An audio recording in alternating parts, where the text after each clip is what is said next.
जमा हुआ भेड़िया, अगर चलो नहीं तो जम जाओगे।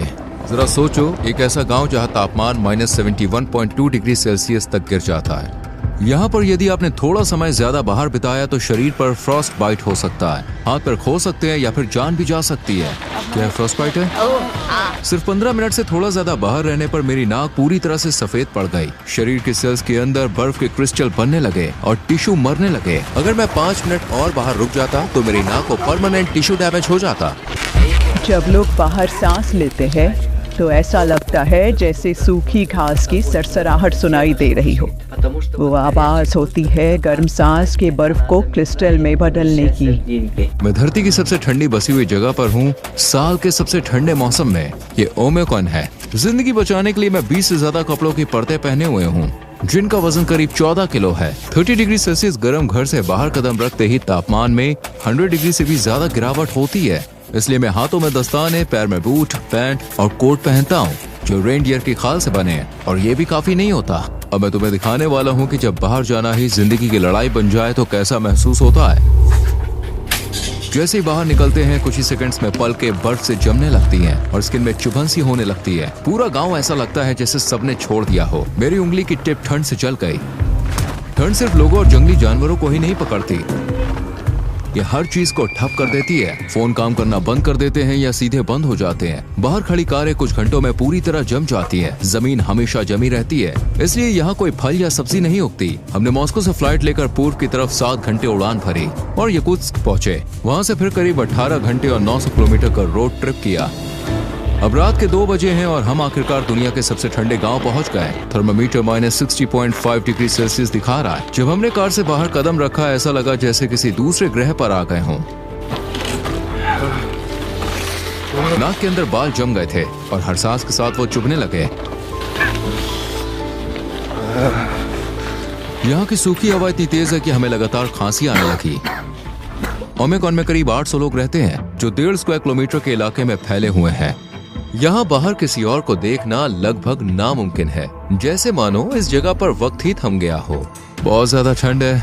हम करीब 15 मिनट से बाहर चल रहे हैं। जैसे कि आप देख सकते हैं मेरे दोस्त की पलकों पर बर्फ जमी हुई है, उसकी ऊपरी होंठ पर भी बर्फ की बूंदें दिख रही हैं। इस इलाके में जमीन पूरे साल जमी रहती है। ओमिक्रॉन हमारा इलाका जो पहाड़ों से घिरा हुआ है, यहाँ ठंड इतनी भयानक होती है कि तापमान -63 डिग्री सेल्सियस या यहाँ तक कि -64 डिग्री सेल्सियस तक गिर जाता है। क्योंकि ओमिक्रॉन एक घाटी में बसा है तो यहाँ हवा भी नहीं चलती, ठंड बस बैठ जाती है और रुकी रहती है। इस जमी हुई जमीन की परत को परमाफ्रॉस्ट कहते हैं, जो सैकड़ों मीटर गहरी हो सकती है। इस जानलेवा ठंड से बचने के लिए गाँव वालों ने एक सेंट्रल हीटिंग सिस्टम बनाया है। एक कोयले से चलने वाला बॉयलर पाइप्स के जरिए ज्यादातर घरों तक गर्मी पहुंचाता है। ये सिस्टम हर वक्त चलते रहना चाहिए। अगर थोड़ी देर भी बंद हो जाए तो सबकी जान खतरे में आ सकती है। यहाँ के घर अंदर से आम गांव के घरों से बिल्कुल अलग होते हैं। सेंट्रल बॉयलर से जुड़े हीटिंग पाइप्स हर कमरे से होकर गुजरते हैं ताकि घर गर्म रह सके।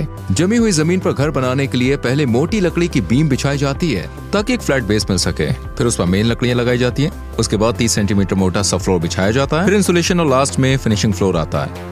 हर दीवार 7 लेयर से बनी होती है। बाहर लकड़ी, फिर मेन इंसुलेशन के लिए बेसाल्ट फूल, इसके बाद प्लास्टर, जाली, फोम इंसुलेशन, फिर एक और प्लास्टर की परत और आखिर में अंदर की तरफ लकड़ी का पैनल। खिड़कियां ट्रिपल ग्लेज्ड होती है जो इस हड्डी जमा देने वाली ठंड के खिलाफ एक मजबूत ढाल बनाती है। अटारी को भूसे और मिट्टी से इंसुलेट किया गया है। इन सब के साथ एक स्टोव या हीटिंग सिस्टम मिलकर घर को पूरी तरह से गर्म रखता है। लगभग हर घर में एंट्रेंस रूम को जानबूझकर बिना हीटिंग के छोड़ा जाता है। हम अपने घर के सामने वाले कमरे में सब कुछ फ्रीज करके रखते हैं। देखो ये फ्रिज, ये नेचुरल फ्रिज है। यहाँ मैंने दूध और मीट फ्रीज करके रखा है। सब कुछ ठंड में ही स्टोर होता है। जैसा आप देख सकते हैं घर के एंट्री वाले पहले 2 कमरे स्टोरेज और फ्रिज की तरह इस्तेमाल होते हैं। ये बिना गर्मी वाले कमरे ठंड के खिलाफ एक बफर की तरह भी काम करते हैं। कमरे के अंदर खासकर छत पर आप बर्फ और बर्फ के क्रिस्टल साफ देख सकते हैं।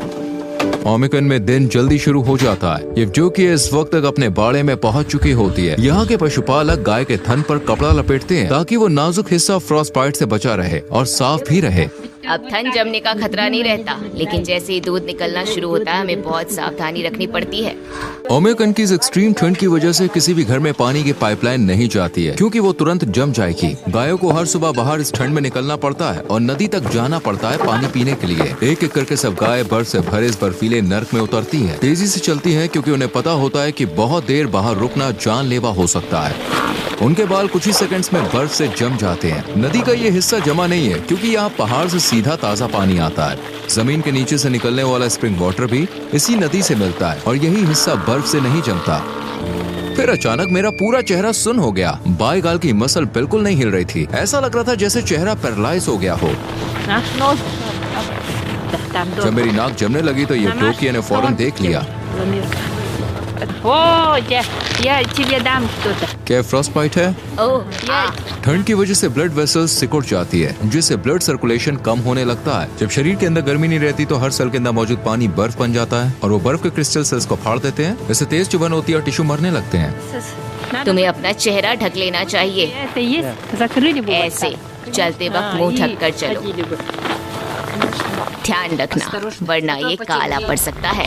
लेकिन जैसे जैसे डॉक्यूमेंट्री आगे बढ़ती गई और तापमान और भी नीचे गिरने लगा, हम अपनी लिमिट्स को पुश कर रहे थे ताकि आपको दिखा सके कि यहाँ जिंदा रहने के लिए असल में क्या क्या करना पड़ता है। अब इस पॉइंट के बाद डॉक्यूमेंट्री शूट खत्म होने तक मैं एक बार में 10 मिनट से ज्यादा बाहर नहीं रह सकता, वरना मेरी नाक जो पहले ही फ्रॉस्टबाइट का शिकार हो चुकी है वो और खराब हो जाएगी। ये है इलाज, ये एलोवेरा और सिर्फ अल्कोहल है। इसे ऐसे भिगोकर उस हिस्से पर लगाओ जो जम गया है, और हाँ, उसे रगड़ना नहीं, वरना वेसल्स और कैपिलरीज को नुकसान पहुंच सकता है और जख्म बन सकते हैं। फिर येवडोकिया ने अपने राज के काम की शुरुआत की। आंगन में धुले हुए कपड़े टांग कर सिर्फ कुछ ही मिनटों में वो कपड़े पूरी तरह से जमकर सख्त हो गए। उसके सारे कपड़े एकदम जम चुके हैं। मेरे हाथ भी अब जमने लगे हैं।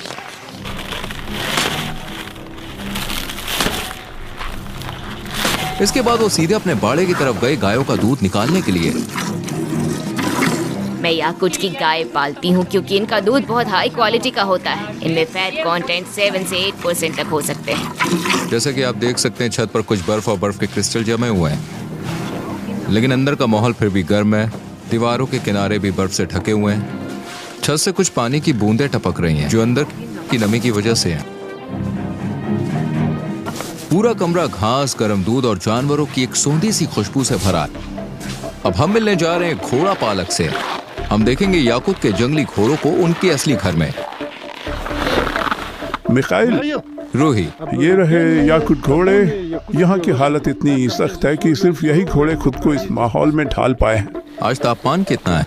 यहाँ का तापमान करीब -50 डिग्री सेल्सियस है और बाहर ज्यादा देर रहना मुश्किल होता है। हमारे पास खुले मैदान में फेंसिंग का एक सिस्टम है। ये घोड़े ज्यादातर खुले में ही चरते हैं। इन याकुटियन घोड़ों को गर्म शेल्टर की जरूरत नहीं होती। ये -70 डिग्री सेल्सियस की ठंड में भी दिन रात खोले में रह सकते हैं। आम घोड़ों की तुलना में ये कद में थोड़े छोटे होते हैं, जो इन्हें सर्दियों में बाहर रहने में मदद करता है। क्योंकि छोटा शरीर मतलब कम एरिया में गर्मी बरकरार रहती है। इनका शरीर काफी फूला हुआ, मोटा और गोल दिखता है। ये इनकी मोटी फर की वजह से है और उनके खुर भी काफी लंबे हैं, जो उन्हें इस जमा देने वाली जमीन पर बहुत देर तक खड़े रहने देते हैं। इन्हें पकड़ा नहीं गया है, इन्हें बस यहाँ खाना खिलाया जाता है। इनका शरीर ही इनका खाना है। यह है घोड़े का मांस। यहाँ लोग इसे खाते हैं। जैसा आप देख सकते हैं इसमें काफी फैट है। ये एक पैकेट है घोड़े के मांस का पैकेट। ये किसी कस्टमर ने ऑर्डर किया है और इसे भेजा जाएगा।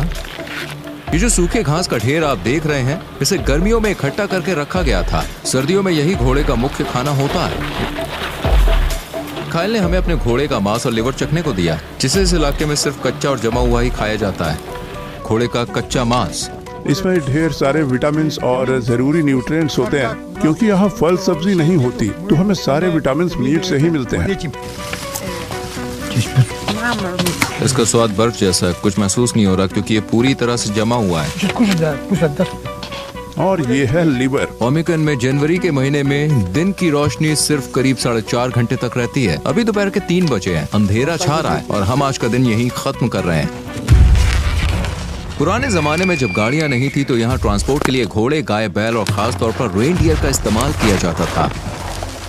इस इलाके में रेनडियर बहुत अहम माने जाते हैं, सिर्फ ट्रांसपोर्ट के लिए नहीं बल्कि उनके मांस, खाल और दूध के लिए भी। गांव के सेंटर से करीब आधा किलोमीटर दूर ओमेकन के जमे हुए जंगल शुरू हो जाते हैं। इस गांव में ज्यादातर लोग पशुपालन करते हैं, लेकिन इवान जैसे लोगों के लिए शिकार ही उनकी कमाई का सबसे बड़ा जरिया बन जाता है। मैं जंगली आदमी हूँ। ये मेरी शिकार वाली जगह है और ये है मेरा टेंट, मेरा घर।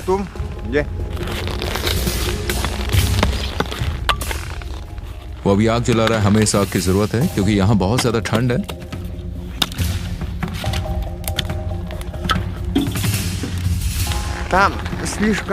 हमें सिर्फ रास्ते पर चलना चाहिए, नीचे की बर्फ पतली है। हम जमी हुई नदी की तरफ जा रहे थे जहाँ इवान ने एक दिन पहले मछली पकड़ने का जाल लगाया था। इवान ने हमारे कैमरामैन को टाइम पर रोक लिया। वो बर्फ की एक टूटी हुई सतह पर कदम रखने वाला था, एक गलत कदम और वो पानी में गिर सकता था ओ रुको, और भीग सकता था। एक बार सर्दियों में जब इतनी ही ठंड थी, मेरे पापा जंगल में अपने घोड़े पर सवार होकर घूम रहे थे। वो बर्फ के अंदर गिर गए और तुरंत ही ठंड से जमने लगे। जब उन्हें एहसास हुआ कि आसपास कोई गर्म जगह नहीं है और मदद मिलने का कोई चांस भी नहीं, तो उन्होंने खुद को गोली मारने का फैसला किया ताकि धीरे धीरे दर्दनाक मौत न झेलनी पड़े। थोड़ा पानी लेंस पर गिर गया। ओह माय गॉड, ये तो अभी से जम गया। हमारा कैमरा पहले इतनी ठंड में ठीक से काम नहीं कर पा रहा था और अब ये जमी हुई लेंस तो बिल्कुल बेकार हो गई है। हमें इसे छोड़ना पड़ेगा। जाल निकालने के लिए वो एक छोटी फावड़े से छेद से बर्फ हटा रहा है। जैसी मछलियां बर्फीली हवा में आई वो कुछ ही सेकंड्स में मर गईं। पानी अंदर से गर्म था लेकिन बाहर आती ये मछली शॉक में आ गई और पूरी तरह से जम गई। अब वो जमी हुई मछली को पकड़कर थोड़ा गर्म कर रहे हैं अपने हाथों से रगड़कर, ताकि उसे काटना आसान हो जाए। फिर बड़े ध्यान से वो उसे पतली स्लाइस में काट रहे हैं। जमी हुई और कच्ची जंगली मछली जब ये फ्रीज होती है तो ऐसा लगता है जैसे आप सिर्फ बर्फ खा रहे हो। इसे नमक के साथ खाना चाहिए। सर्दियों में मछलियों में ढेर सारे विटामिन होते हैं। टेंट के अंदर गर्मी है लेकिन बाहर की परत पूरी तरह से बर्फ से जमी हुई है। आप देख सकते हैं वो आग को तेज कर रहे हैं और थोड़ी मछली प्रकृति को अर्पण कर रहे हैं। हे प्रकृति की आत्मा, हमारा ये तोहफा स्वीकार करो, हमें शिकार में सफलता दे और अपनी जमीन की समृद्धि से हमें नवाजें। उनके शमानी विश्वास के मुताबिक उन्हें शिकार की आत्मा को संतुष्ट रखना होता है, वरना अगली बार शिकार में कुछ हाथ नहीं लगेगा। अब हम जंगल की तरफ बढ़ रहे हैं। इवान इस बार कोई बड़ा शिकार करना चाहते हैं। ऐसा लग रहा है जैसे यहाँ से अभी अभी कोई जानवर गुजरा है। जमीन पर पैरों के निशान और थोड़े पेशाब के धब्बे दिख रहे हैं। देखो, ये रोड डियर के पैरों के निशान हैं। हम उसके काफी करीब आ चुके हैं। क्योंकि मैं 10 मिनट से ज्यादा वक्त तक बाहर ठंड में खड़ा रहा, मेरी नाक फिर से सुन्न होने लगी। अब मुझे और सावधान रहना पड़ेगा। मुझे अपनी नाक महसूस ही नहीं हो रही है। ओके, उस तरफ से वो भागते हुए जंगल की ओर गया था। ओके। मैं जाल वहीं लगाऊंगा। उन्हें उम्मीद है कि कोई बड़ा जानवर इसमें फंसेगा। शिकारी को पता है कि जानवर हर दिन एक ही रास्ते पर चलता है, इसलिए वो उसी रास्ते पर जाल बिछा रहे हैं।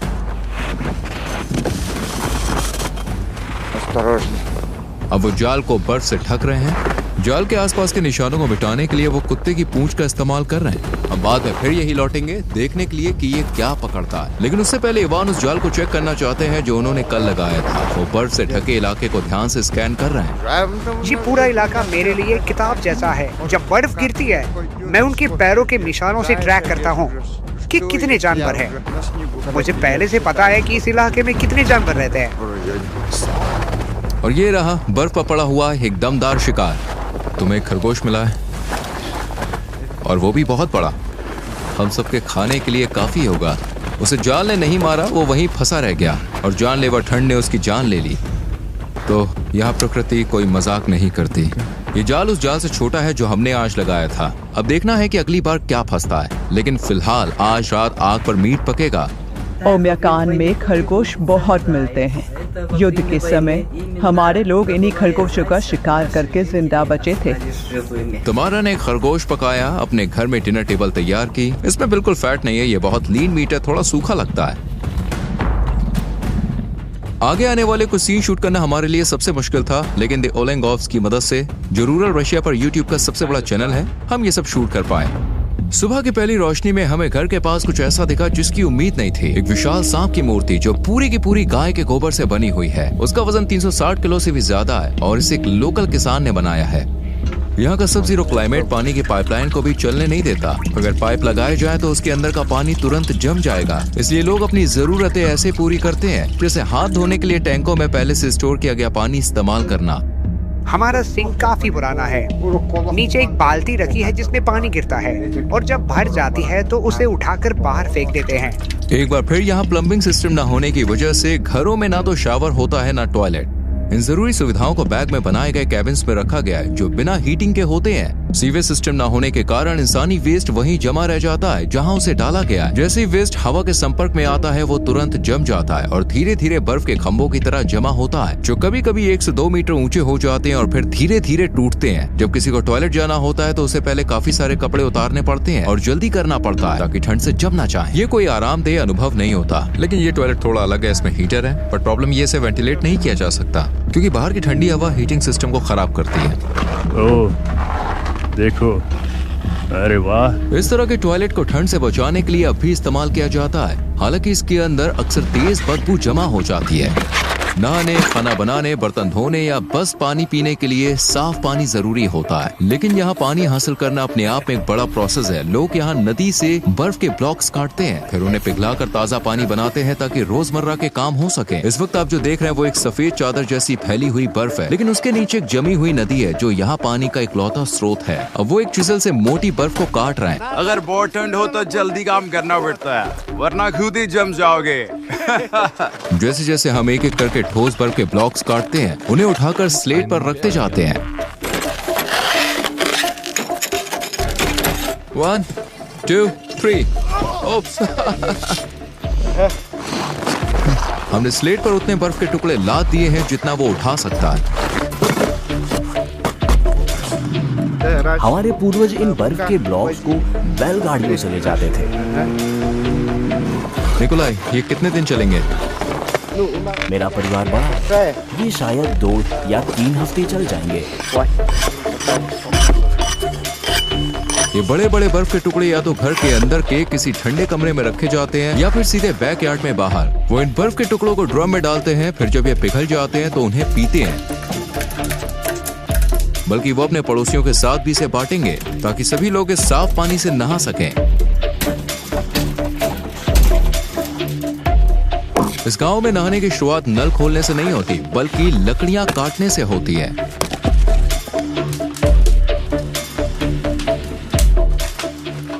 अब वो निकोलाई से लिया गया एक बर्फ का टुकड़ा उठा रहा है और उसे अंदर ला रहा है।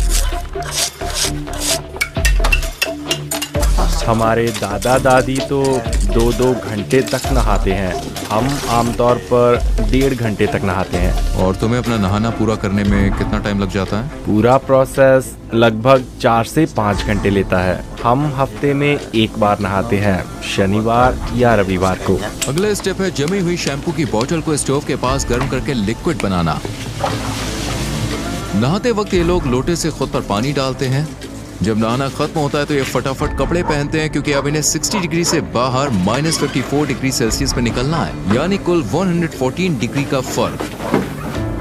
सप्ताह का नहाने का रिचुअल खत्म होने के बाद अगली सुबह जल्दी शुरू होती है। सुबह 7:30 बजे बच्चे एक हड्डी जमा देने वाली ठंडी सुबह में उठते हैं। बाहर अब भी अंधेरा है। घर के अंदर लगे सिंपल वाटर टैंक की मदद से घर की गर्माहट में बच्चे अपना चेहरा धोते हैं और ब्रश करते हैं। लेकिन बाकी जरूरतों के लिए अभी भी उन्हें बाहर वाले टॉयलेट का ही इस्तेमाल करना पड़ता है, जो है ना अपनी बेटियों को स्कूल के लिए तैयार करने में मदद करती है। बच्चे कई लेयर के कपड़े पहनते हैं ताकि बाहर के सफर में ठंड से बचे रह सकें। बाहर जाने से पहले जोआना अपनी बेटियों के चेहरे पर वुल शॉल कसकर लपेटती है जिससे उनका मुंह और नाक ढके रहे और बर्फीली हवा से बचाव हो। अब वो बाहर निकलने के लिए तैयार है। स्कूल तक का रास्ता लगभग आधा किलोमीटर है। हर सर्द सुबह निकोलाई अपनी बेटियों को लेकर निकलते हैं। ओमेकॉन में स्कूल तब तक खुला रहता है जब तक तापमान -55 डिग्री सेल्सियस से नीचे नहीं चला जाता। उससे नीचे जाना बाहर निकलने के लिए बहुत खतरनाक हो जाता है। आज थर्मामीटर -54 डिग्री सेल्सियस दिखा रहा है। जैसे ही बच्चे स्कूल पहुंचते हैं, दूसरी तरफ इवान जैसे लोग की जिंदगी हर दिन सर्वाइवल और शिकार के इर्द गिर्द घूमती है। इवान के पास यहाँ कई जानवर हैं, यहाँ तक कि उसके पास एक जमा हुआ भेड़िया भी है। उसने इस भेड़ियों को सुबह होने से पहले यानी करीब 2 घंटे पहले हमारे साथ मिलकर लगाए गए जाल में पकड़ा। भेड़िया जाल में फंसा था और ठंड की वजह से मर गया क्योंकि वो हिल नहीं पाया। ठंड में अगर हिलते नहीं हो तो मर जाते हो। ये नर भेड़िया है। अब इवान इसकी खाल बेचेगा और इसके मांस का इस्तेमाल करके नया जाल लगाएगा जिससे वो भालू का शिकार करेगा। वो हमें अपने शिकार का कलेक्शन दिखा रहा है। ये उन लोमड़ियों की खालें हैं जिन्होंने उन्हें पूरी सर्दी ट्रैक किया और पकड़ा। इसकी फर कितनी मोटी थी, ये तो पूरा बड़ा भालू था। इन भालुओं को मारना पड़ा क्योंकि ये मेरे जानवरों पर बार बार हमला करते थे। हर साल ये मेरी जमीन पर आ जाते हैं और हर बार इनकी संख्या बढ़ती जा रही है। ओमिकॉन की ठंड इतनी ज्यादा है कि सबसे मजबूत गाड़ियां भी फेल हो जाती हैं अगर उन्हें सही तरीके से तैयार ना किया जाए। अगर कोई गाड़ी कुछ घंटे तक बिना इंजन चलाए बाहर रह जाए तो वो पूरी तरह से जम जाती है और बिना पूरी तरह डिफ्रॉस्ट किए चालू नहीं होती। अपनी कार को डिफ्रॉस्ट कैसे करोगे? हम जेट हीटर यूज करेंगे। हमें नहीं पता कि स्टार्ट होगा या नहीं। हर हिस्सा कड़क बर्फ में जम चुका है, मेटल, फ्यूल, तेल, यहाँ तक की बैटरी भी। वो सबसे पहले कार पर जमी मोटी बर्फ को ब्रश से साफ कर रहा है। टायर एकदम पत्थर जैसा सख्त हो गया है। बाहर का तापमान -56 डिग्री सेल्सियस था। टायर पंक्चर नहीं हुआ है, बल्कि इतनी ज्यादा ठंड में अंदर की हवा सिकुड़ जाती है जिससे टायर पिचक जाता है। ये लोग इस सेटअप को इंस्टॉल कर रहे हैं ताकि गाड़ी को गर्म किया जा सके। हम इसे पूरी तरह से बंद करने की कोशिश करते हैं ताकि जो गर्म हवा अंदर है वो बाहर न निकले।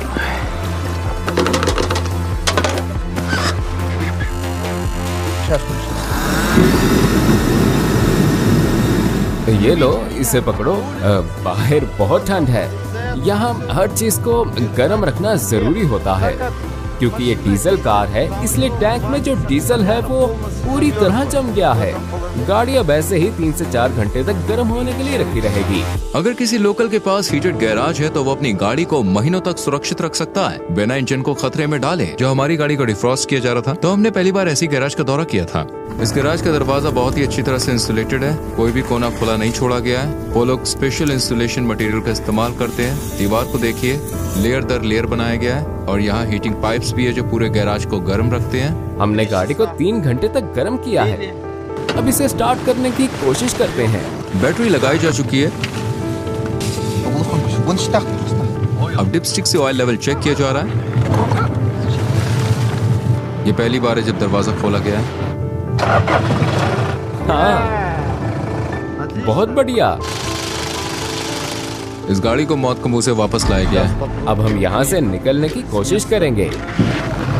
ओमिकॉन में जिंदा रहने का मतलब प्रकृति पर जीत पाना नहीं है, बल्कि उसके साथ तालमेल बनाकर जीना है। प्राचीन शामनिक ज्ञान से प्रेरित याकुट लोग ठंड से लड़ते नहीं, बल्कि उसे सम्मान देते हैं और उसके नियमों के साथ जीते हैं। देखो, तापमान जरा भी ऊपर नहीं जा रहा है। यहाँ सबसे बेरहम सर्दियों का सामना डर से नहीं बल्कि रिवाजों और विश्वास से किया जाता है। इस अटूट यकीन के साथ कि प्रकृति जितना लेती है उतना ही लौटाती भी है। ये सिर्फ जिंदा रहने की कहानी नहीं है, ये है प्रकृति के साथ जीने की कहानी। एक बहुत बड़ा धन्यवाद मेरे प्यारे दोस्त तुर्गत एकिंग को, जो इस पूरे सफर में हरदम मेरे साथ थे। उन्होंने भी ओमिकॉन में एक वीडियो शूट किया जहां उन्हें एक लोकल परिवार से खास इनविटेशन मिला और उन्होंने इस जमा देने वाले गांव की रोजमर्रा की जिंदगी को कैमरे में कैद किया। और हाँ, जब मैं तुर्गत के साथ शूट कर रहा था तो हम दोनों ने -55 डिग्री सेल्सियस पर जमी हुई नदी में छलांग लगाई। ये मेरी जिंदगी के सबसे एक्सट्रीम एक्सपीरियंसेस में से एक था। अगर आप इस सफर के अनदेखे फुटेज देखना चाहते हैं और इस इलाके की संस्कृति और परंपराओं को और करीब से जानना चाहते हैं तो यहाँ क्लिक करें और तुर्गत की डॉक्यूमेंट्री जरूर देखें।